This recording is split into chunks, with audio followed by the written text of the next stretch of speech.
Hello everyone, Helen here. How are you today? I hope you're okay. I'm just here to chat to you for a little while, mostly about bears, knitted bears, and I also have a ta-da moment as well to begin with. But I've made a tutorial on how I stuff the seamless knitted bears, the Cynthia Ballet patterns, which I know it's not going to be like appealing to that many people, but you might find it interesting even if you don't make toys or need to know how to stuff things. But anyway, that's coming up in a little while. And first of all, I am going to reveal to you, at last, I have finished my Nature's Walk blanket. So it's here, and oh, look at this blanket. It is just gorgeous. And I will put in some photos shortly just so you can have a better look at it. But I'm just really, really pleased with it. It's taken me a while. I can't remember when I started it. I think I started it around about last November. So that's about 6 months ago. I mean, obviously I've been working on lots of other things as well. But I did stop for a while. I really, really enjoyed making the squares. So to go back to the beginning, there are, in the Nature's Walk blanket, just in case you don't know, there are in 6 different designs of squares, which are free patterns, but you could also buy a bonus pack of 6 more square patterns, which is what I did.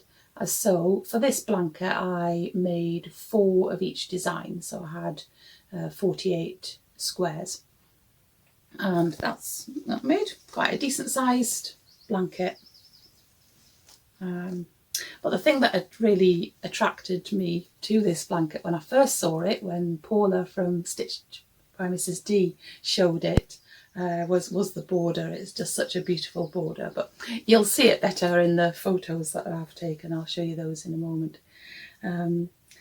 But yes, I really love it that I've just done it in this cream colour, because that's what Paula had done, and I thought, oh gosh, I've never really made a single coloured blanket before, and in the cream it just had a sort of, it looked a bit vintage style and yeah, a bit old-fashioned but really lovely.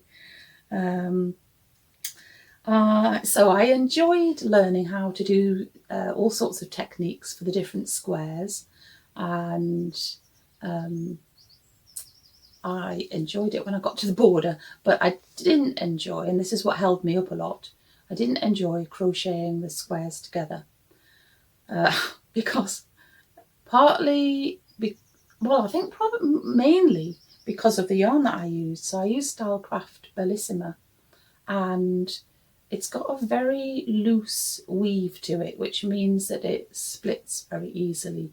And I did have a bit of problem with it with some of the squares, particularly if I was doing like puff stitches and things like that, where you have a lot of loops on your crochet hook and you have to pull the yarn through sometimes 8 or 9 loops, and it was just so splitty, and I was constantly having to undo what I'd done and try again.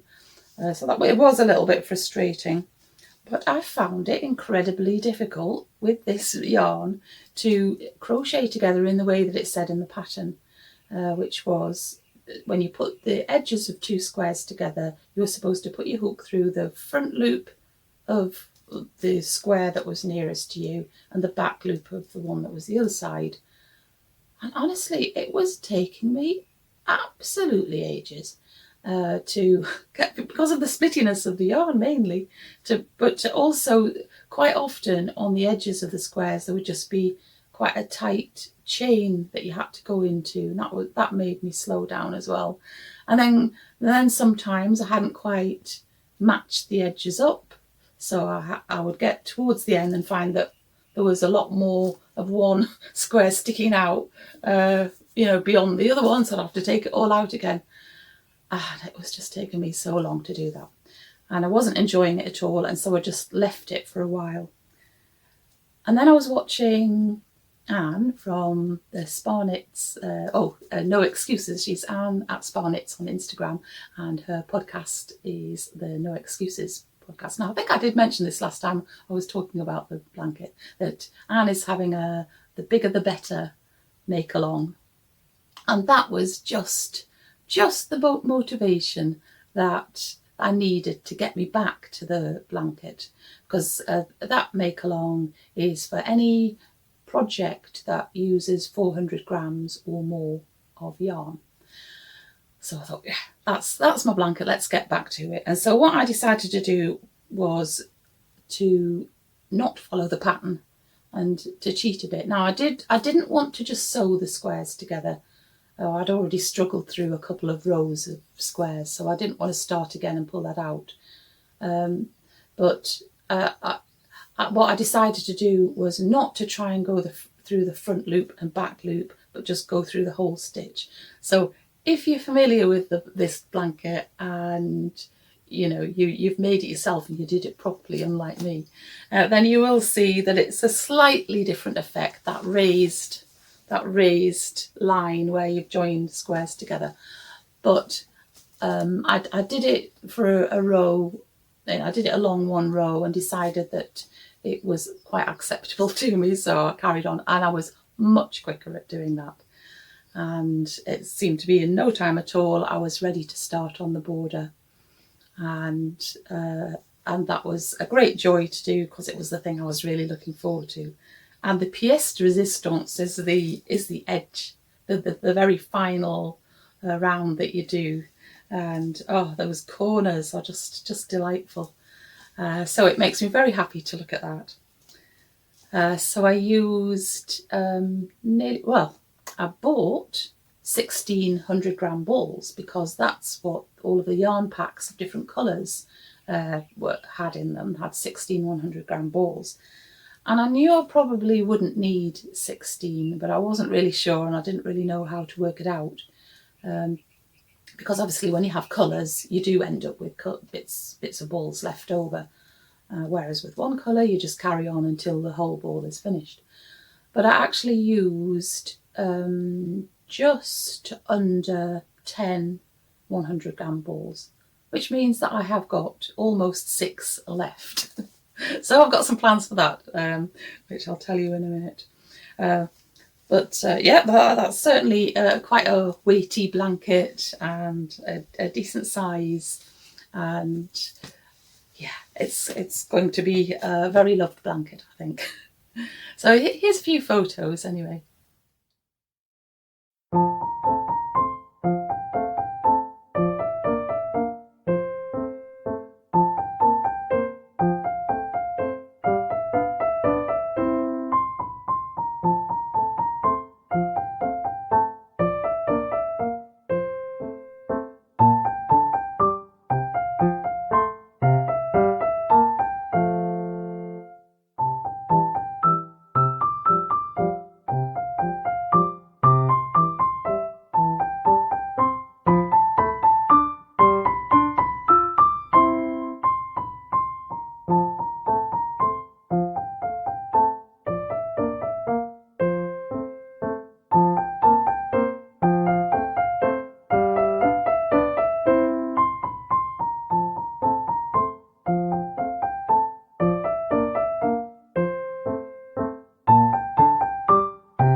So my plans for the next blanket that I'm going to do is to make one called the Little Squares blanket, which sounds like you have to make lots of little squares, but in fact you don't.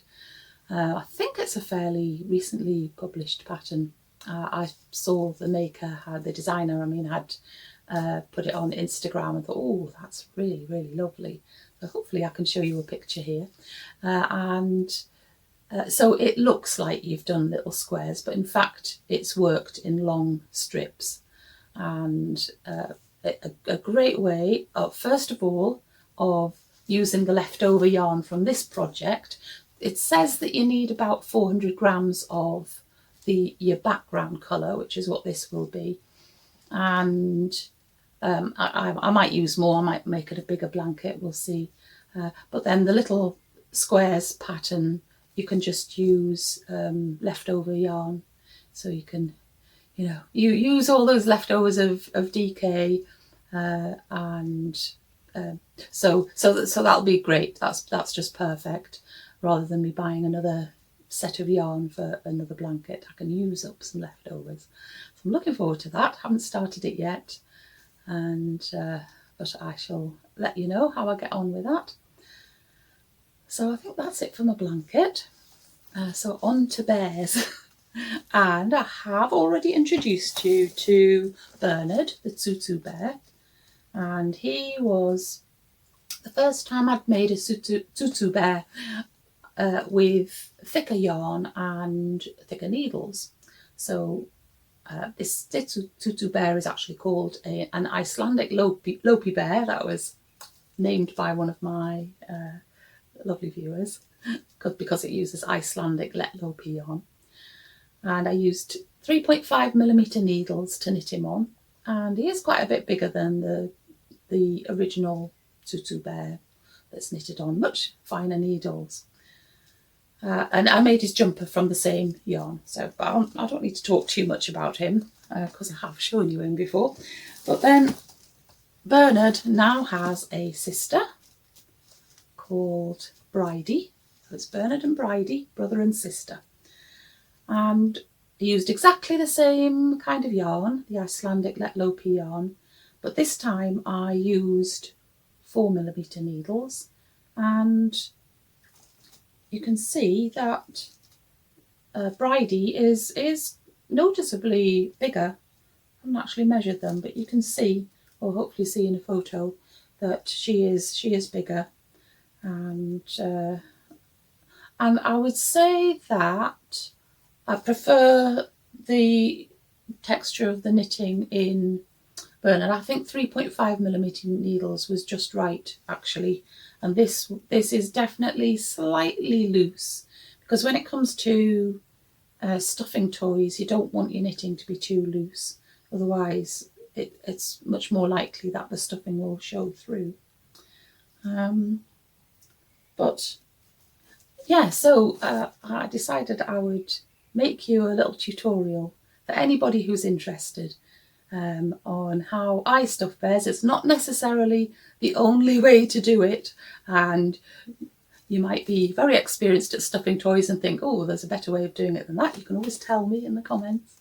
I'm always happy to learn new tips, but I'm going to give you my tips, the things that I've learned from doing all of the stuffing of animals that I've done now. And I will just say that I'm showing you stuffing Bridie, the Tsutsu bear, but I've actually, I don't know if you remember, watched the one, but I didn't actually do the grafting joining here. I changed it to be just 2 cast off edges, but that doesn't really affect the whole tutorial of how I stuff the toy. So I'm just saying that if you think, oh, that's strange, I thought Tsutsu bear, you ended up with stitches, live stitches, which you had to graft. But anyway, for those of you who are not in the least bit interested in making toys or stuffing them, then it might be a really boring video. But maybe you can just listen to my voice and watch Bridie coming into shape, and then I'll show you after that tutorial just how I do sew up the gap, and then there'll be a few photos of Bridie and Bernard enjoying themselves out in the garden. They went around and had a look at all the flowers, didn't you? Yeah.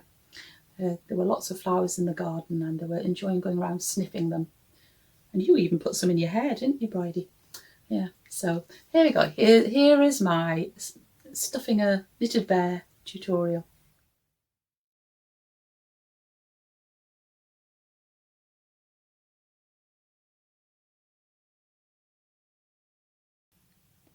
So when I'm stuffing toys, I have 2 kinds of stuffing available. I have some 100% wool stuffing, which looks like this, but I also use this wool stuffing, which comes sort of in little balls. And the reason I like having two kinds is that this is better for stuffing smaller areas that I need, like arms and legs and feet. And then the other stuffing is good for the bigger spaces like the head and the body. So with an all-in-one knitted animal, I'll begin with the head and I go right into the nose with a very small bit of stuffing, just filling the very end of the nose. And for a toy this size, I can mostly just use my fingers and thumbs just to press the stuffing in. So my first tip would be only ever use small pieces of stuffing at a time. It's never worth using a great big chunk unless you're filling a very big space. There we go. And so this takes quite a long time even to fill the head. And all the time, and this is my second tip, is to almost imagine that the toy is a piece of clay and that you're moulding it, and you're always looking at it and where you've got your shaping, the increases and things. And be aware that you want to make the best advantage of your shaping that you've got there. And then you're using your eyes just to observe and to make sure, especially if it's a knitted toy, that you're not stretching the knitted fabric at all. And just really gradually, bit by bit, constantly feeling, does it feel firm? Does it feel too soft? You're trying to get some sort of happy medium, not too firm, but you do need enough stuffing to keep the shape. So keep giving it a really good squeeze.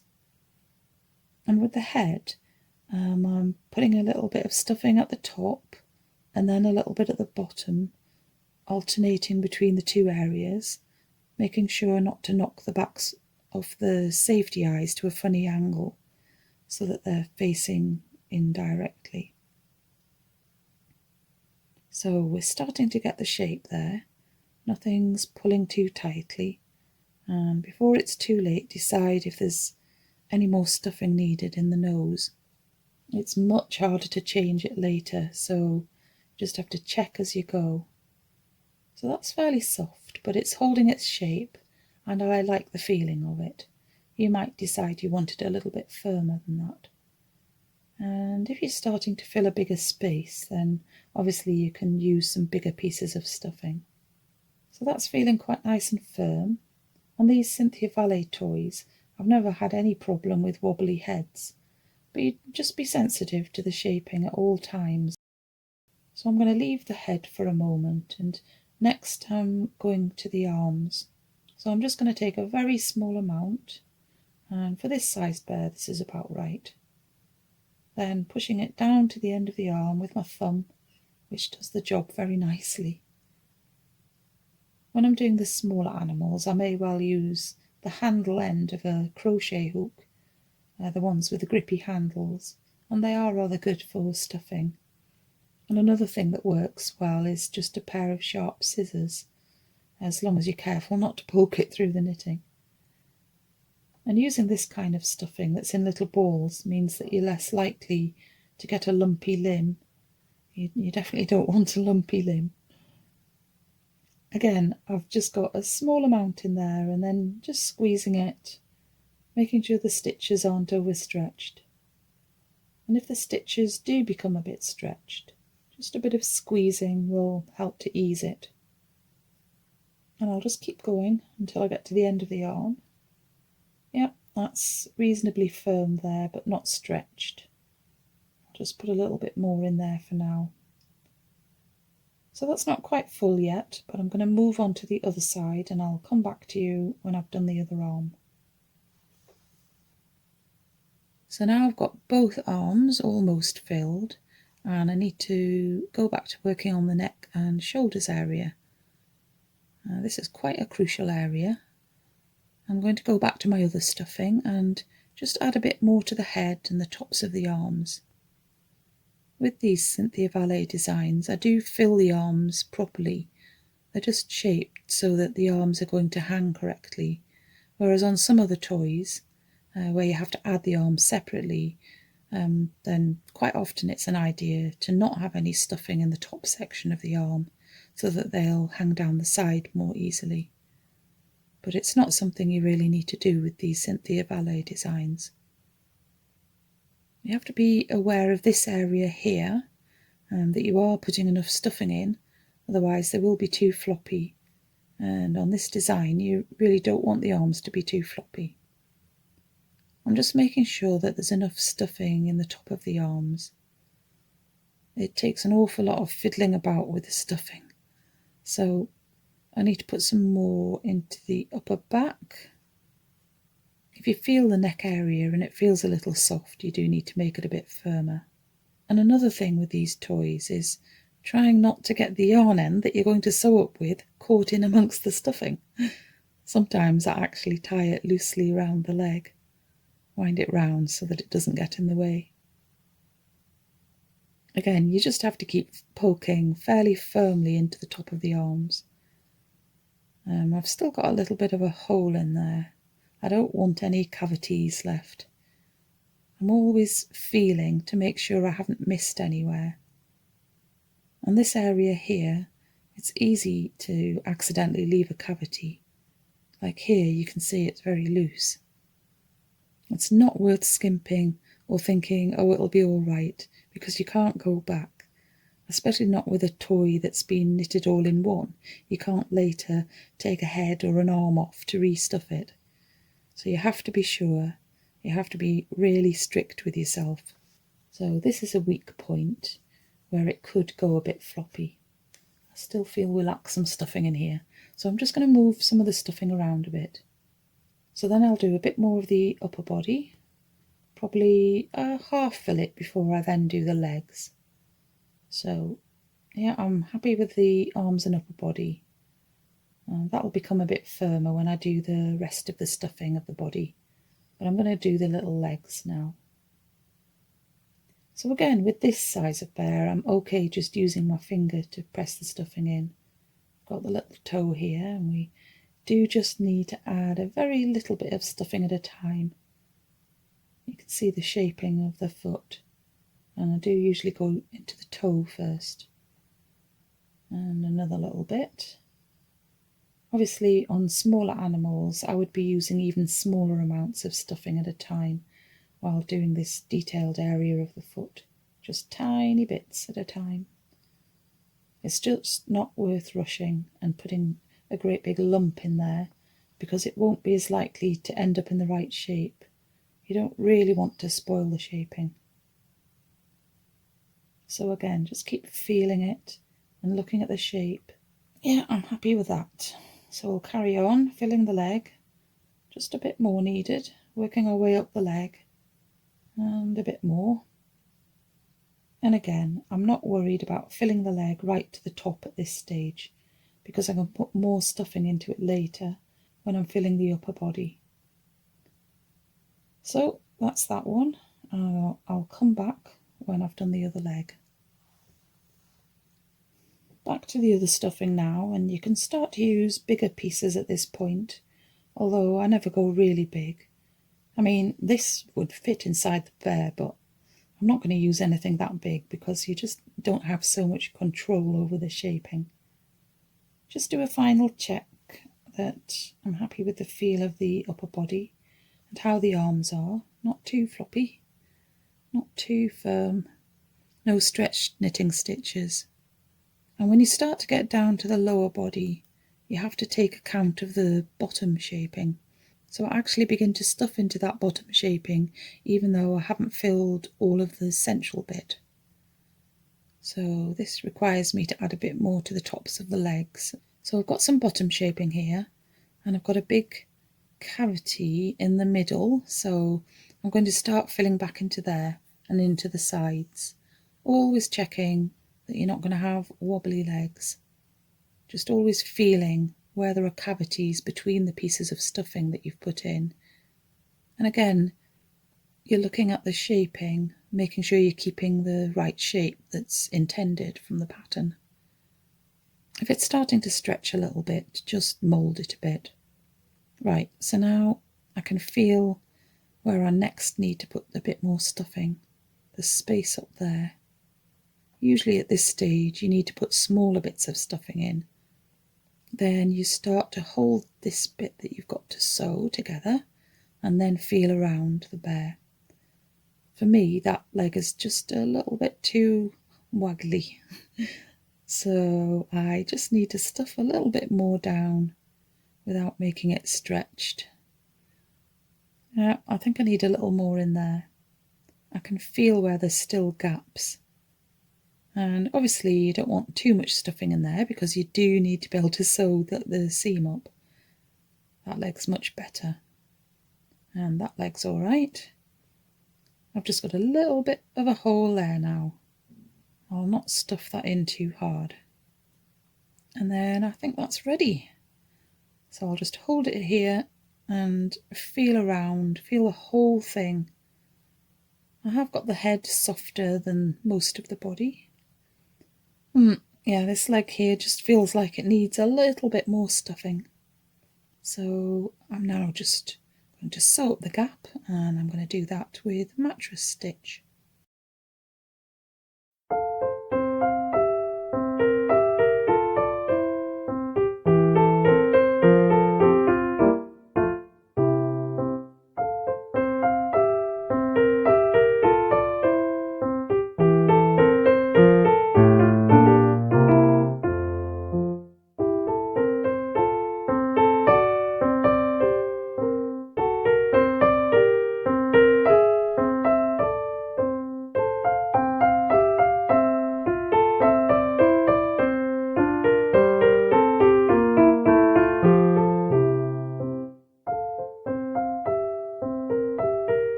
So I hope that some of you might have found that useful, that tutorial, and you can always come back to it in the future if you ever want some of my thoughts and tips on how best to get a good shape from your knitted toys.